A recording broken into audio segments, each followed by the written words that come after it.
In this lesson, we're going to look at the gyroscopes on the INS platform and how they need to be corrected. However, we'll start by reminding ourselves about the data flow in INS from the last lesson. We have a north and an east accelerometer. They sense every change of aircraft movement and pass it to first stage integrators. The first stage integrators continuously add up these accelerations, thereby converting them to velocities. The velocities are used to calculate track and ground speed. And they are also passed to second stage integrators where they are converted to distance gone. The northerly distance gone is simply added to the initial position to generate a new latitude.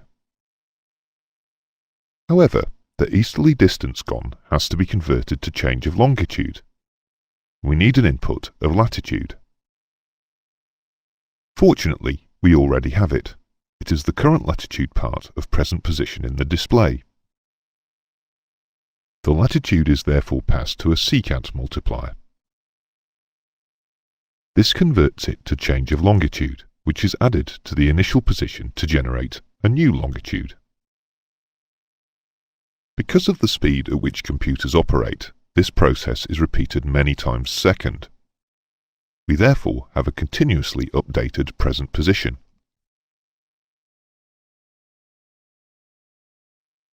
Accelerometers are quite similar in principle to a spirit level. Suppose you were to jerk a spirit level sharply to the right. The bubble would move because of the inertia of the liquid. But what would happen if the spirit level were not perfectly horizontal? The bubble would also move. How can you tell the difference? The answer is that you can't. You have no way of knowing what's causing it. Exactly the same problem applies to an accelerometer.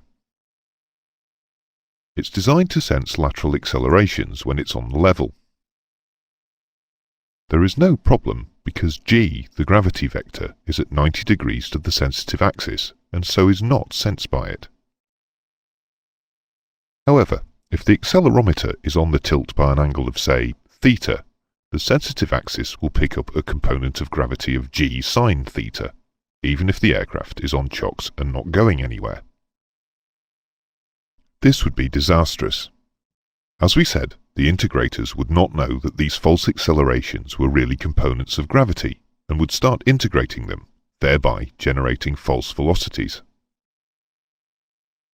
A constant acceleration would very rapidly build up into a very large velocity. Think what happens when you hold the accelerator pedal down on your car.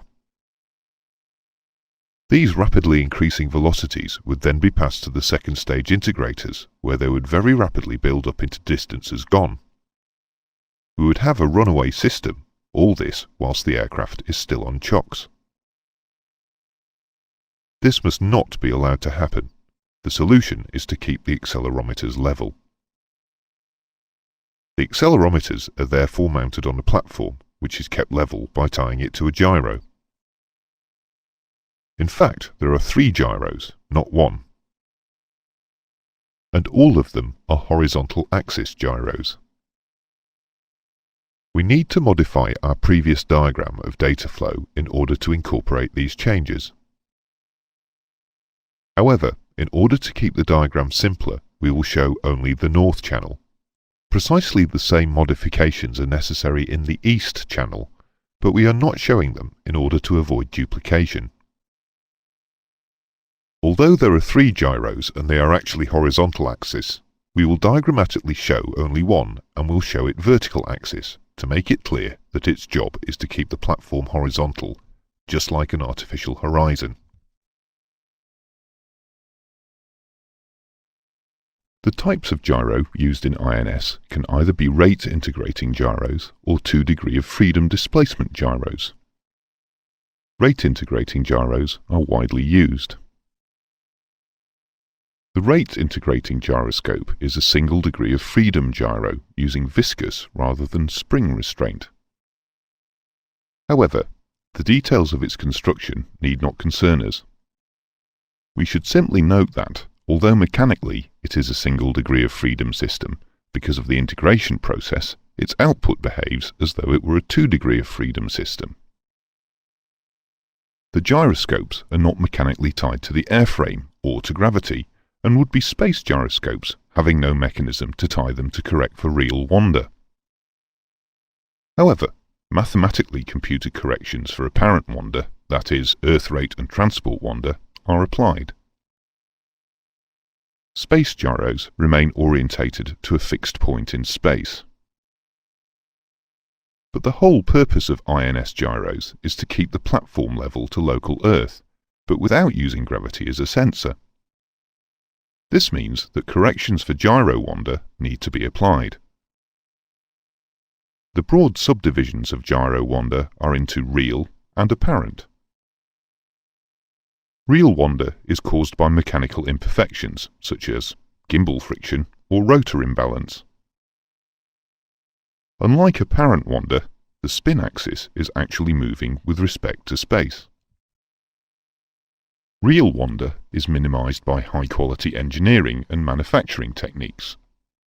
These techniques are expensive, requiring special metals, jeweled bearings, liquid sealing, clean rooms with airlocks, and other high-technology methods.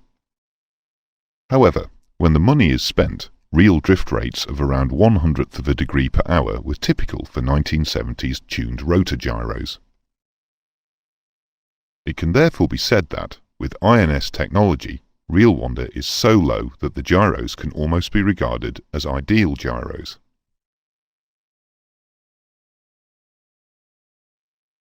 This leaves us with apparent wander. You will remember that this is split into Earth rate and transport wander. They are both needed to stabilize the platform. We need to examine Earth rate in more detail to understand how INS alignment takes place, why it takes so long, and why the aircraft cannot be moved whilst it is happening. We also need to examine transport wander in more detail to understand how some types of INS errors are caused and why they have a sinusoidal waveform. These are the well-known Schuler errors.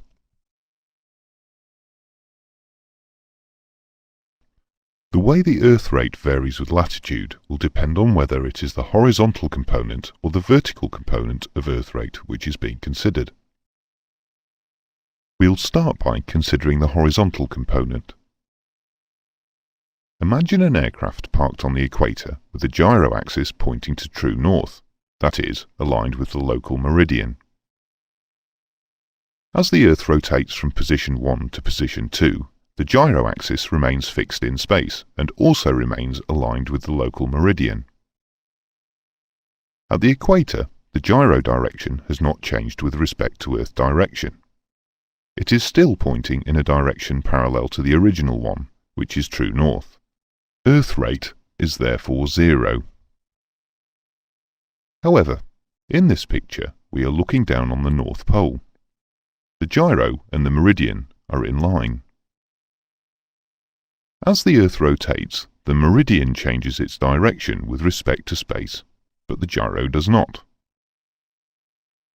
This gives us an equation for the horizontal component of Earth rate, which we have met before. It's 15 times the sine value of the latitude in degrees per hour. Now, let's look at the vertical component of Earth rate.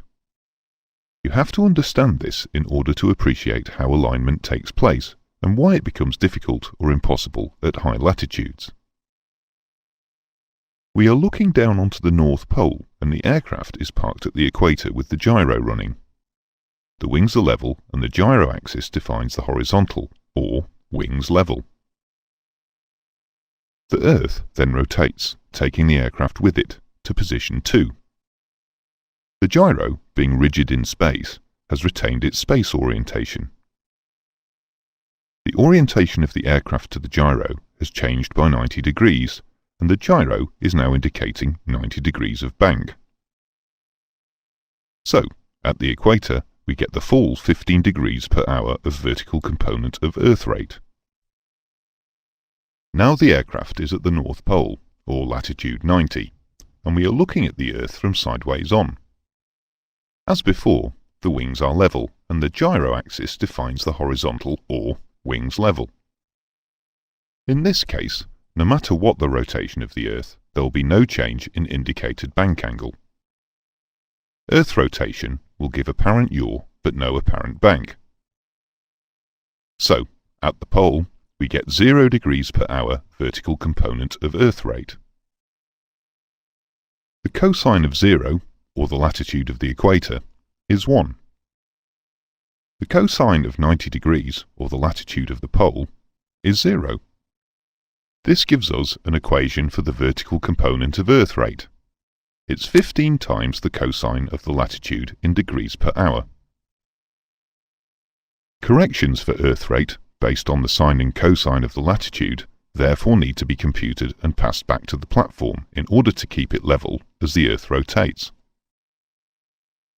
Fortunately, latitude is being constantly updated in the North Channel. All we have to do is constantly feed the latitude to a computer which continuously calculates 15 degrees times sine latitude and 15 degrees times cosine latitude per hour, and pass it to the appropriate channel of the platform.